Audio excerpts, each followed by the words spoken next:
Thank you for coming to our channel with more in VR news.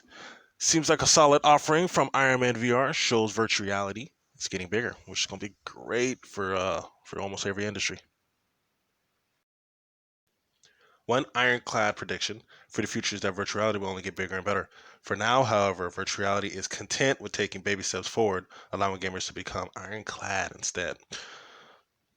This is very good. This is gonna be huge. Throughout the gaming industry. Iron Man Virtuality is exactly the kind of game current virtual reality technology was made to develop. It's themes park ride where players step into the iron boots of their favorite hero. Feels like they're inhabiting their characters' experiences, everything up close and personal. In that regard, Iron Man Virtuality is definitely a success. It nails a lot of little details about being Tony Stark, from the HUD display on the inside of his suit to Tony's ongoing dialogue with his onboard computer.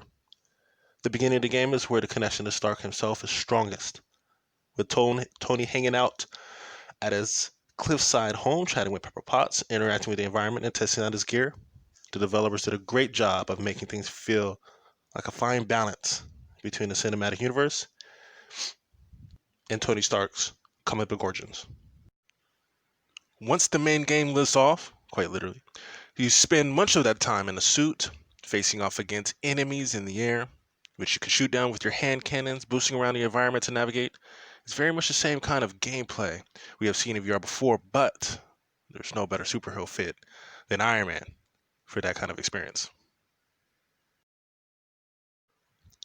In fact, the most surprising thing about Iron Man VR is the amount of time that's dedicated to talking and story, which I love personally.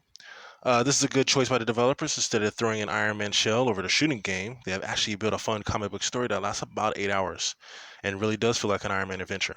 There are a few glitches and rough edges to fix, of course, but maybe they can iron those out in the sequel.